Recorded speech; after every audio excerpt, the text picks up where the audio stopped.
Content over everything! Thank you so much. Okay, so this is Content Over Everything. My name is Scarlett. So thanks for doing this interview with us. The Yellow Vest movement took off place in, I think, September in France. And we've seen actually it's had successes and they've won concessions from their government there.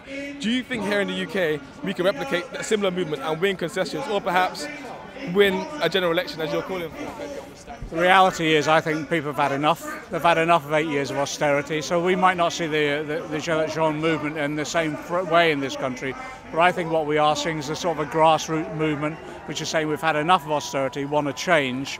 And there's an opportunity then for us in the Labour Party to present our alternative for that change that people need. And all the time, people are coming back and saying, look, our local NHS, our local hospital, queues outside, winter crisis, school budgets have been cut, teachers have been laid off, teaching assistants as well.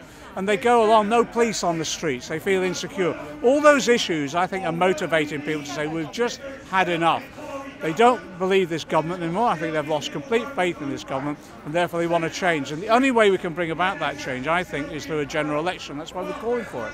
Yeah, I think many people will agree with you, but I think many people will also say over the past 2 years, the politics has almost stopped and come to a halt whilst everyone's focused on Brexit, and it doesn't even seem like we've gotten a great deal at the end of it. Many people, especially in the African Caribbean community, still don't understand exactly what's happened. Some people were even convinced to vote on this idea that the Commonwealth were going to get given more of a prominence and all these sorts of things. Do you just think that we should heed what some of these people are saying and just go for the Remain option and put a stop to Brexit and just put this all in the back and just carry on? I campaigned for Remain during the referendum campaign itself. We lost. I've been touring around cities up north, towns up north, and doing economic conferences, etc.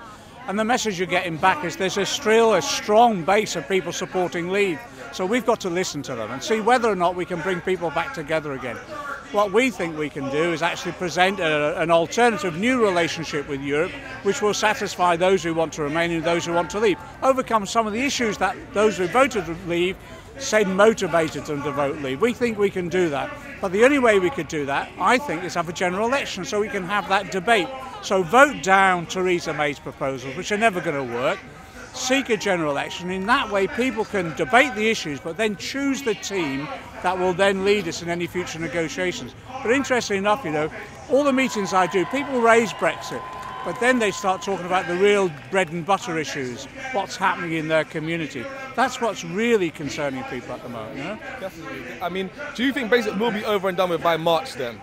And we can get focused on the other bread and butter issues? I think what will happen in the next few weeks, we'll see just how far we can get in Parliament. If we can't get Parliament to agree a process forward, we'll be coming back and saying that general election, let's have that general election. If we can't get a general election, we're keeping the option of another referendum on the agenda, and that might be the way it goes. What about the option of a no confidence vote in the current government? Well, what will happen on Tuesday, Theresa May's deal I think will be voted down. We'll then listen to her statement after that, and then we'll take a decision on when we bring the no confidence vote forward. It isn't a matter of if, it's when, it's the timing of it. And just, I mean, for the African Caribbean community, what could they expect from a Labour government if there was a general election, especially around this idea of the Commonwealth being given more prominence and the idea of those being given better chances that the Tories tried to sell that story to them? Yeah, let's be absolutely clear. Fair migration policy, a fair migration policy, not to scream. Ending any prospect of a hostile environment that we've seen under the Tories, which was a disgrace.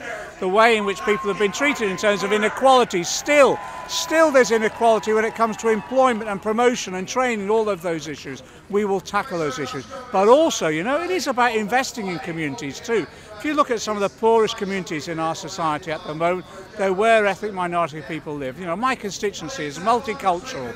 We've been hit so hard as a result of austerity, much harder than some of the other areas. Why? Because Tories have targeted our communities, and we're not willing to take that anymore. So, I mean, I think minority groups have, generally been reluctant to vote. I think we did see Jeremy Corbyn really activate that base and get a lot of them more interested.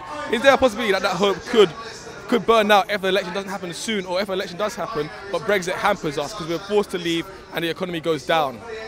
I think people are getting angrier. I don't think people are any less motivated. In fact, the longer austerity goes on, the longer this government stays in power, the more angrier people are getting.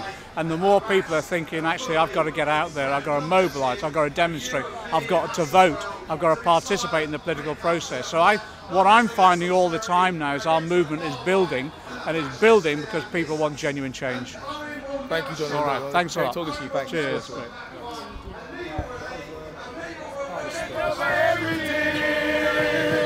Content over everything. From your melody. Man, say it straight. Man, don't listen to BBC. Man, don't listen to ITV. Listen. We like to subscribe to COE Festival. Man's here with a man like Pat, Crimes of Britain. Obviously, man, come down. As soon as they see me, start chanting rap, boy. Man gets surrounded by 200 man, you know. Obviously, man has to get, man had to back off in it. But yeah, man's here though. Man's not going anywhere. Obviously, man's here for now, but hopefully, man gonna try and infiltrate the DFLA side soon, innit. So we'll see what happens, innit. You come down especially for the DFLA, yeah. Especially